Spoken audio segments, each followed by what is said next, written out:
Mshkavank.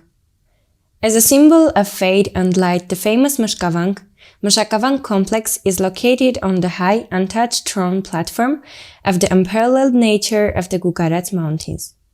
Our resourceful ancestors built the house of their faith, the wonderful Mshkavank, in the center of their natural world so that it could spread the light of hope on the entire country, Koghbopor province.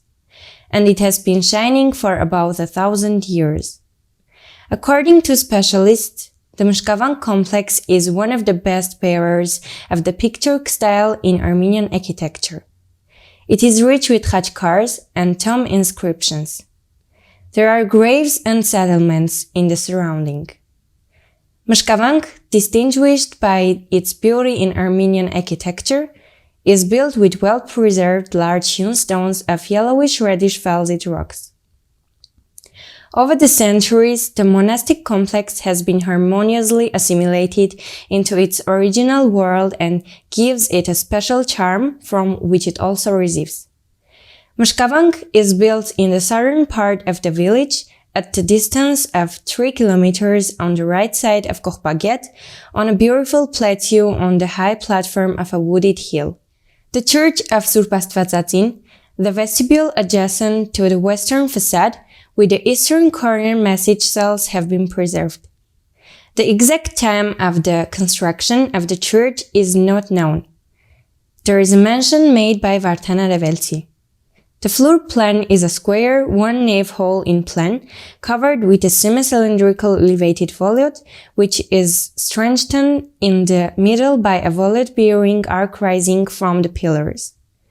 Two-story storage rooms covered with a semi-cylindrical volute are attached to the semicircular altar on both sides, the second floor of which can be reached by stone stairs opening from the edge of the altar.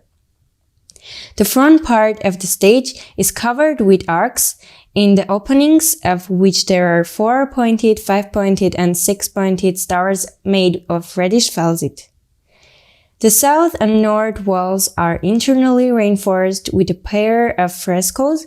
The horizontal band extending above them continues on the east wall as well, encircling the altar.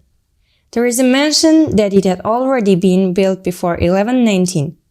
The historian Kyriakos also testifies that in the afternoon of January 11, 1220, Mshkavank was destroyed by the earthquake of 1219.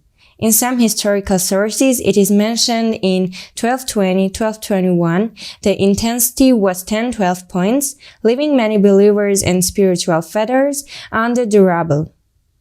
The church was renovated in 1258. There are also dates indicating that the restoration of the church was completed in 1246, 1247, referring to the inscription over the church entrance. Then they started construction, and in 1253 they finished the vestibule, which was not there before the earthquake, about which there is a corresponding inscription on the southern wall of the vestibule. Besides Mshkavank, also unique from this point of view, it is quite rich with inscriptions, almost 5,000, and all of them are of a native nature. The entire complex was renovated in 1955-1960. The church was restored. Others of the project, Tamanian and Hakopian, during which the crossing arcs of the vestibule and the pillars supporting them were strengthened, the damaged parts of the walls, the porch and gutters were repaired, and the roofs were paved.